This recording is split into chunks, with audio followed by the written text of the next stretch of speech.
How do you feel about paid family leave? I think there should be more of it, especially during like pregnancies and maternity leaves, things like that. Yeah, definitely. While speaking to Trump supporters at a Trump rally in South Dakota, the majority of people who were willing to speak to our very own Michael Schor seemed to be very supportive of the idea of paid family leave, which is unsurprising considering the economic populist message, which is pretty much a facade that Donald Trump likes to champion during his campaigns.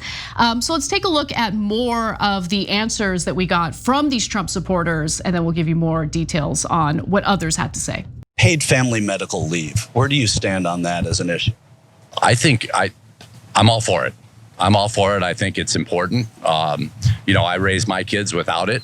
I was self-employed, so I had to go to work every day. But I do definitely support paid family leave. Do you have an opinion on paid family leave, whether the government should help people out when they have medical reasons not to be at work? Depends on what it is. What kind of medical reason? Where did it come from? Did it come from work or what? Well, work or catastrophic health emergencies, paternal leave, maternal leave, things like that. Yeah, that's okay. What do you think of paid family leave? I like it. That's where I think this populist realignment is coming from. Like that, I think the pro-worker is the future of the GOP, of like MAGA. It's almost like a third party in the GOP that's trying to take it over. And there are certainly Republican politicians who are using certain rhetoric to appear as though they are in favor of the economic populist policies that a lot of these Trump supporters are in favor of. Now, keep in mind that of the people that Michael Schor spoke to, 6 of these individuals said that they are in favor of paid family leave. 3 of them were on the fence. 2 of them said no. So let's take a quick look at the people who are not in favor of paid family leave, and then we'll discuss. Where do you stand on the government providing paid family leave? I don't think the government should provide everything for everybody. But what about that specific thing? That's up to the businesses, in my opinion. Where do you stand on the issue of paid family leave?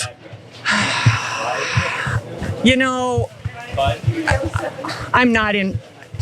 As it stands right now, it's just another handout that defeats the purpose of business.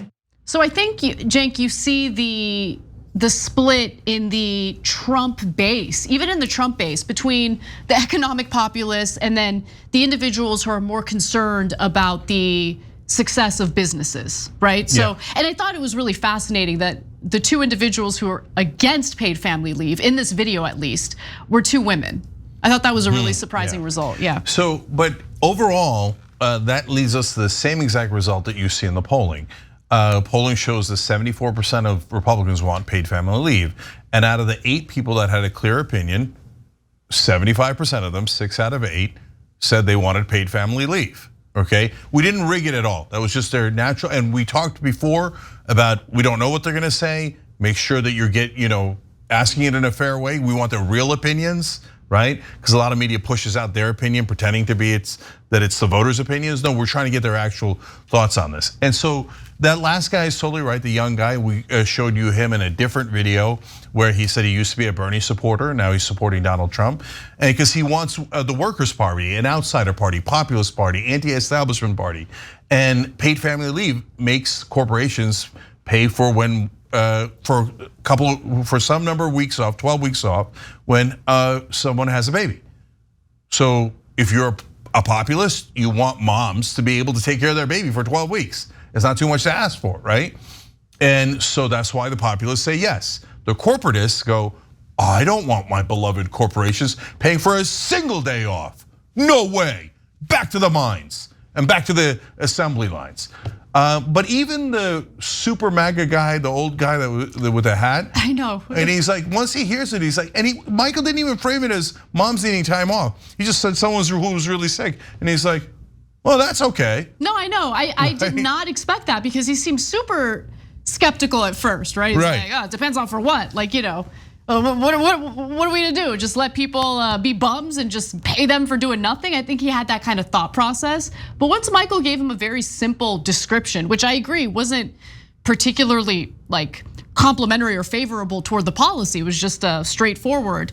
He was in favor of it. So look, I think that there is a clear divide in I wouldn't even say, there is a divide even among the electorate in the Republican side, right? But I do think that the majority of Republican voters do in fact favor these economic policies, which would provide a little more financial stability in their lives, right? Which would allow for them to feel comfortable starting a family, knowing that if they start a family, they will not be retaliated against by their employer. They will not have to worry about losing their livelihoods for X number of weeks when they're recovering after having a baby. You know what I'm saying? Like, they favor these things because they're humans. They know what it's like to live. They know what it's like to be worried about your personal finances.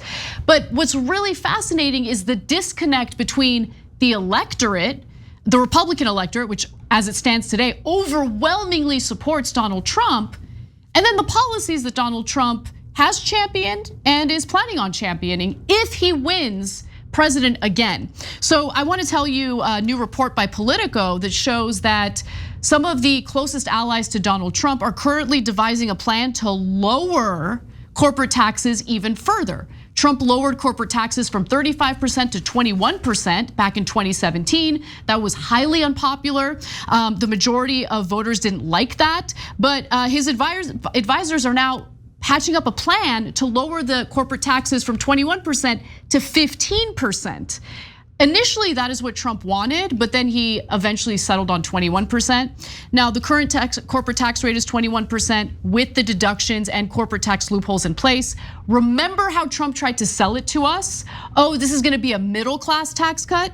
It ended up being largely a corporate tax cut and a tax cut for the richest. There's some middle-class individuals who might have experienced a little bit of a tax cut, but it was nothing compared to the bulk of the tax cuts, which impacted corporations and the wealthiest. And get a load of this. Allegedly to offset the tax cuts, Trump is allegedly considering a 10% tariff on all imports into the United States. You know what that would mean, right? The tariffs wouldn't be swallowed by the corporations. No, they would pass that on to you. So not only would the corporations get a massive tax cut, if they implement the tariffs to offset this, you would essentially be paying like the money that would offset the tax cuts for the rich. No, that's a great point by Anna. Okay, so I honestly had not connected those two things, and so think about it, guys. They're literally saying we're going to raise the money from the tariffs to pay for the tax cut. Well, she's right. They're going to pass all those costs onto you. So that way, technically, they're not raising your taxes, but in reality, they're transferring billions, maybe trillions of dollars in taxes from corporations onto the middle class in America. And so, look, I get the con that the Republican Party has been running their whole lives and that Donald Trump has put on steroids, which is, oh, we're for the average American. And meanwhile, they're taking the money out the back to the rich, to corporations, etc. Literally what the Republican Party was designed to do, okay? And they've always been the pro-business party, pro-corporation party, pro-rich party, okay? And everybody knows this. That hasn't changed. That hasn't changed at all. The rhetoric might have changed, but the actual policies and the actions has not changed. And even with so-called populist Donald Trump, he cut taxes for corporations more than any other Republican. So, okay, but the Democrats, look at them willingly giving away elections. Paid family leaves at 84%, 74% with Republicans. If they campaigned on it, they'd get a ton of voters. They raising corporate taxes, raising taxes on the rich, polls at 76%. 3/4 of the country again. And then every once in a while, Biden will mention it, but then did he actually raise the taxes when he had a chance to? Nope, he left the corporate taxes exactly where Trump had them. Oh, golly gee, there was nothing I could do about that. I passed bills that help corporations, like the semiconductor bill. I found a way to get $54 billion to my donors. But when it came to raising their taxes, oh golly gee, there was nothing I could do. Paid family leave, nothing I could do. Public option, nothing I could do. Higher wages, nothing I could do. Okay, why? If they ran on those, they win easy. They already have 50% of the country that despises Donald Trump. All they need is just a little extra more. And they could easily get it with these proposals. But no, serving their corporate donors is more important to the Democratic Party than winning elections. Fact. Also, guys, there is something you can do about it. We try to empower you. And look, we try our best. Not everything works, but if we keep doing things together, we're gonna break through. So we're asking you to sign a paid family leave petition. And a lot of you have already signed it. So go to tyt.com/petitions, sign this one. And I'm asking, by the way, right-wingers to sign this too, because right-wingers agree with us. The whole country agrees with us. Pass paid family leave. And then if you want, take it to Trump, take it to Biden, take it to anyone you like, and say, why aren't you doing something that the overwhelming majority of your voters want? Thanks for watching The Young Turks, really appreciate it. Another way to show support is through YouTube memberships. You'll get to interact with us more. There's live chat emojis, badges.